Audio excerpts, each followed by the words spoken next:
In this video, I'm going to be comparing different types of music marketing methods so that you can decide which is best for you. And I think the best way to do that is with a spreadsheet. So shout out to all my spreadsheet lovers out there. But we're going to be filling this out for each of these different methods that we have listed here and comparing them and judging them by these 5 different metrics here. So first I'm going to go through the methods and then the ranking categories, and then we're going to go through and fill this in line by line. It's going to be a super nerdy fun thing, and then at the end we'll see which has the average best score. All right, so jumping right into it, the first music marketing category we have, one that I've covered a ton on my channel, is running meta ads, also known as Facebook ads or Instagram ads or Spotify conversion ads. A lot of different names for them, and there's a lot of different paths inside of this one thing. All these different methods have a lot of nuance to them for the most part. Meta ads is no different. You can run meta ads to promote your music on streaming. You can run it to grow your email list. You can run it to sell merch. You can run it to promote shows. I've done all of those things. Major label artists do all of those things. You might do all of those things too. Let's go through all of these from the lens of promoting a song, just so we can all operate on the same page. You're promoting a song on streaming services. Just for example, this list could be totally different for different goals, of course, right? But from the perspective of promoting a song, we have meta ads, Spotify growth campaign, etc. Then we have YouTube ads, which you typically use to promote a music video on YouTube, which is run through Google Ads Manager. Playlisting, this is when you're hiring a company or an individual to add your music onto third-party Spotify playlists. SM content, social media content, this just refers to you filming content or creating content otherwise and uploading it to Instagram, Facebook, TikTok, etc. And of course, there's a whole slew of different options and variability inside that one category.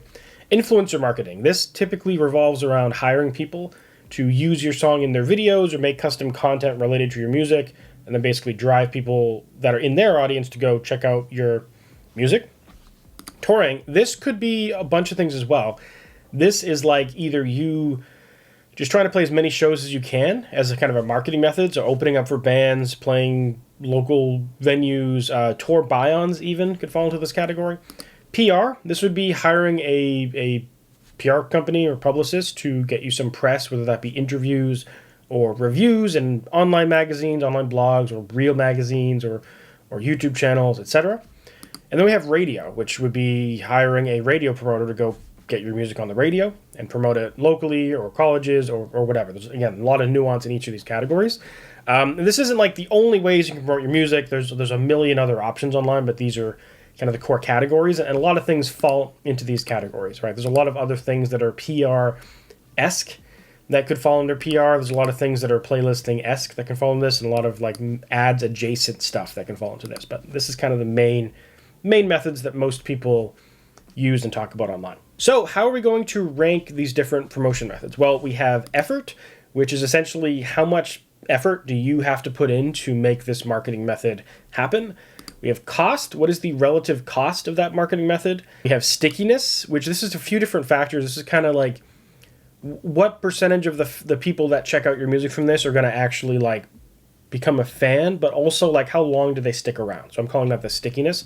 How sticky are you when someone hears about you? Do they latch on? And then how long do they stick? Scalability,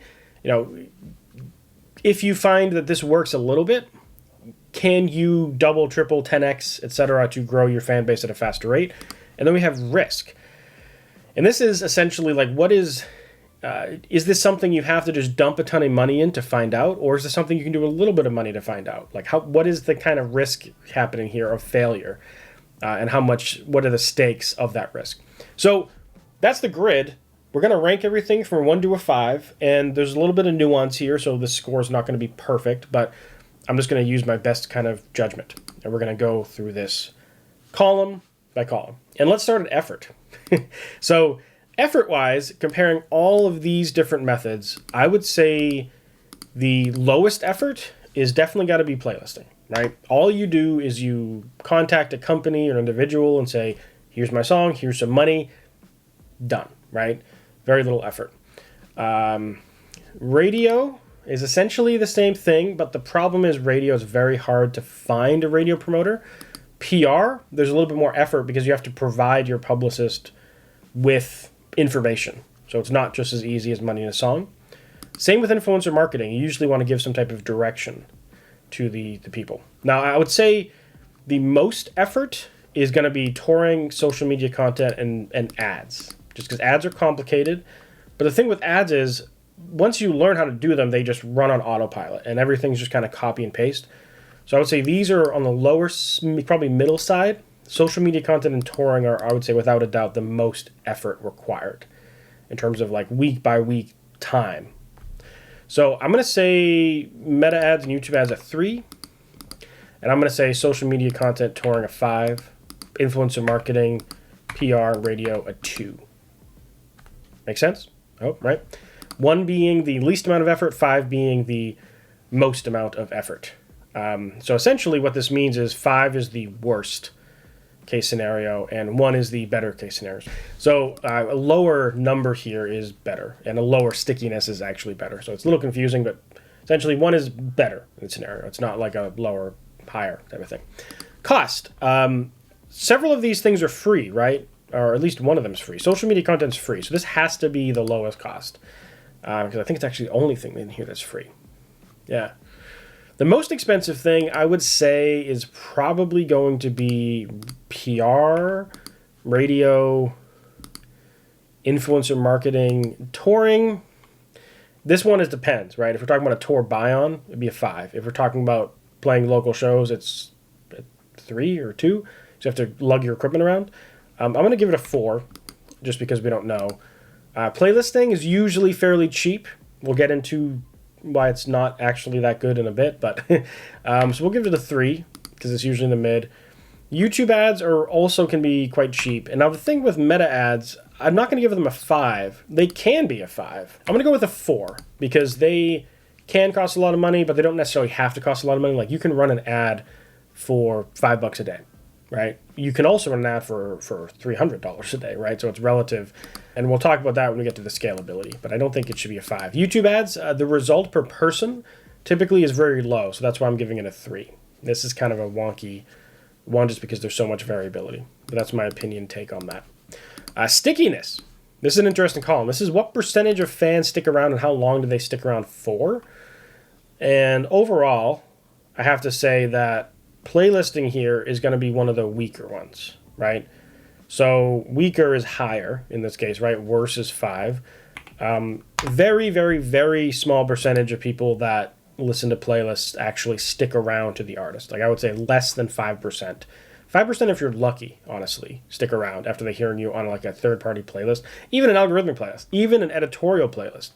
Engagement rates are very likely 5% and below. In terms of the best stickiness, I have to give it to touring. Because if someone sees you live, there's something magical that happens when you're in a room with a band and you see them. And even if you've just seen them for the first time, you never heard their music before, there's actually a pretty good chance you're going to go follow them in that moment and listen to them on the ride home, for example. Or listen to them on the way there to the show. So I think touring has to be the one in this case. And just in the interest of like, so far, there's only been 1 per column, which is kind of cool. I wonder if that'll maintain through. But I feel like I have to give the big edge to touring.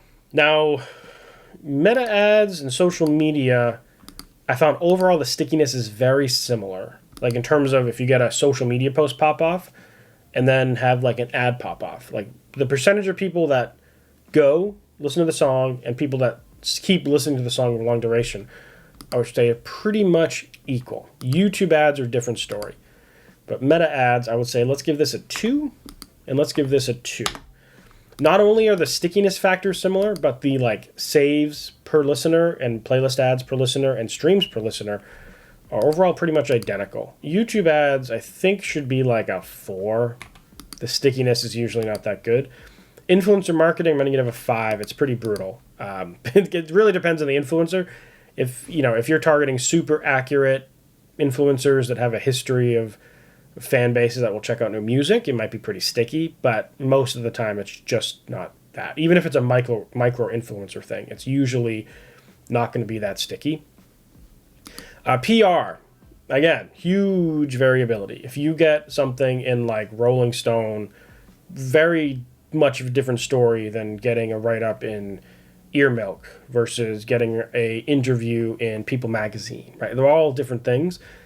Overall, though, typically doing PR is something you do for your fans, right? It's not something that really gets you new fans that well, at least. So I'm going to have to give this like a 5, I think. Maybe a 4. I would say it's better than playlisting and influencer I don't know. It's close.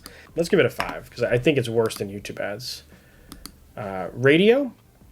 This usually is something that you don't use necessarily just to get like new fans listening to your song. It can be, but usually the artists I know that do radio campaigns, they're coordinating with a tour in that city. And so like the song might even be getting announced with the fact that artist is coming there locally. So there's other benefits just aside from running the song. But overall, it's just random people listening to a radio station. It's not optimizing and improving things for conversions and yada, yada, yada, like something an ad campaign would be. So I'm going to give it a 4. Better than playlisting. Honestly, though, I might be giving radio too much credit here. Scalability. So again, this refers to like what does it, if we get a little bit of a result, can we scale it up? So in terms of the ones that are the hardest to scale up, I would say touring, right? You can't like clone yourself, right? There's a limit to how much you can tour. So that one has to be the worst case scenario. For example, meta ads, I don't think they're one because you do get diminishing returns as you scale up. But I have gone to like $300 a day and up with that. So it's pretty damn scalable. Maybe I'll start with a 2. YouTube ads, I think, are actually a 1 here. Like, it's very hard to get diminishing returns on a YouTube ad. So I'm going to give it a 1. Playlisting, overall, I'm going to say it's similar to ads and that it's scalable. But there are a limit to how many playlists that are out there for your genre, right? And you might not have contacts to those people. So I'm going to give it a 2. Might play with some of these after. Influencer marketing, it's the same kind of thing as the playlisting. There's a limit to the amount of people that are out there. Social media content, I'm thinking, is like a 3. Like, again, you can't clone yourself, right? There's a limit to how much work you can do. This is the most effort, just like touring, so there's a limit to what you can do. However, you could hire someone to help you make social media content, help you post it, help you strategize on it, and that will help you scale. So I think it's better than touring in that regard. PR, also super scalable. There's a limit to how many placements you can get, though. So I'm going to maybe give it a 2. And radio is scalable on a city-by-city basis. And there's different stations. So maybe we'll give it I don't know, let's give it a 3 because it is kind of region-locked. So overall, the winner here is YouTube ads in terms of scalability. But meta ads, I don't know. I'm thinking we'll give it a 1. Social media content, 3. This could be a 2. So before we do the risk column, I just want to mention again that there's a lot of subjectivity and there's a lot of nuance depending on what type of artist you are, what genre you're in, etc. And maybe just your unique situation might change everything. And maybe how you interpret these marketing methods. Like, are you trying to run it to promote streaming, or are you trying to sell tickets to a tour, right? This changes dramatically. So I'm really interested in knowing, like, for you, what would you rank all these things at? So I thought it'd be fun to make a form you can fill out down below. And if you fill out that form, it's going to submit to me your opinion on all of these things ranked by all these different categories. So it's a little bit of a doozy of a form, but if you have time and you want to fill it out, I'd appreciate it. All right, so before we fill out the risk column, I just want to mention again that there is a lot of subjectivity and there's a lot of nuance into what exactly these marketing methods mean for you and how they fit into your goals and your genres. So, keep in mind that the final numbers are very different depending on who you are, what you do, and what your goals are. I will link to the spreadsheet down below if you want to clone it and then fill it out yourself. I mean, it's an easy spreadsheet to make, but maybe you're not a spreadsheet person. So feel free to grab that. No email required or anything. Just snag it. But if you do want to give me your email, I do have a free newsletter that I send out every single Monday called Music Marketing Monday. You can go musicmarketingmonday.com and read it right now to see all the previous ones. But yeah, spreadsheet's down below if you want it. But let's fill out this risk column. So in terms of risk, I would say the highest risk categories here are probably influencer marketing, PR, radio, and touring, if it's a tour buy-on. And the reason why is typically influencer marketing, you can't just do like $100, right? Like meta ads and YouTube ads, you can start with $10, right? You don't have to, you're spending daily. So at any point in time, you could just kill it. So there's pretty much zero risk. So I would say these are like a 1. Playlisting, there's usually a little bit of a minimum bar. But with sites like SubmitHub and Groover, the minimum bar could be like $5 as well. So I'm also going to give it a 1. Although, let me adjust that because there is a risk if you hire the wrong company. You know, if you go to a random person on Fiverr or on social media, you might get scammed and get botted. So I'm going to up it to a 3. In terms of risk of like money you can try, it's like a 1. But in terms of risk to your music, it's like a 5. So we're balancing it out. If you do it correctly, it's like a 1. But if you hire the wrong people or whatever, it could be much higher. Social media content, I think the risk here is low because you can do like chunks of content at a time. However, you have to pick a plan and stick to it for a long period of time. You're not just going to have your first post go off. You're going to have to think of a plan and do it for months. So let's give it a 2. It's not quite a 1. There is risk to like figuring out content, making it, and the time commitment for that. So 2, I guess. But it is low. Influencer marketing, though. As I said, influencer marketing, touring, PR, radio. A lot of times you'll hire a PR agency, and not like a small online one that's doing specific things, but like a big one, like a serious PR company, will be like $2,000 a month, minimum 3-month requirement. Like that's not an unusual number, and it could be more. So you're talking like over $5,000 typically at a minimum. So this has to be a 5. Touring, let's give it a 4. I think it's a 5. It's a tour buy-on because you have to do a ton. You might have to do $20,000 up front to do a tour buy-on. But risking a tour, you can do show by show, and you can kind of pull back, and you could keep everything local to reduce the risk. Again, variability. Influencer marketing, it's very rare you're only going to be able to do a couple $100. Usually you're talking $1,000 plus at minimum. So I'm going to give this a 5. Radio, same thing. Hard to find people. They're all very expensive. Average score. Remember, lower is better. The worst, what's kind of interesting, came in this order. I literally just filled this in by what I guess most common things that I deal with, which would be like ads. It's typically what I do. I don't use playlisting that much, but social media content, yeah. I do use playlisting a chunk, but it's overall like my recommendation to most artists is, especially if you're starting off, definitely do social media content. And honestly, start with social media content first, because if you don't have good content and you can't get any traction organically, I'm not talking like blowing up or anything, but getting people to enjoy your content, you're probably going to struggle with ads because you're not going to have good ads, right? You need good content to be able to run good ads. Not all the time, but it helps a lot. Also, it helps if you have content on your page for people see your ads, they'll stick around. If you don't have any content on your page, there's no reason for them to stick. So, but playlisting, once you're a little bit bigger, it can make sense to start dropping that in. So it's just kind of funny that the order ended up being this. Now, it also does make sense that I would have my own personal biases based off what I tend to use. I mean, the reason why I use what I use is because it's what I found to work best. But you can imagine it makes sense the way that I would fill out this table, right? I have my own beliefs and assumptions and biases, and that influences my opinion on all this stuff, obviously, right? And you might have your own different opinions. And that's why the table's down below if you want to clone it and fill it out for yourself and see what is the winning marketing method for you across all of these parameters. Now, since Meta Ads won, if you want to learn how you can run meta ads to promote your music on streaming services like Spotify, Apple Music, YouTube Music, etc., check out this video right here to learn how to do that from start to finish. And if you want to see whatever YouTube thinks you should watch, check this video right here. And of course, subscribe if you want more. Anyways, thanks for watching, and I'll see you in the next one. Bye.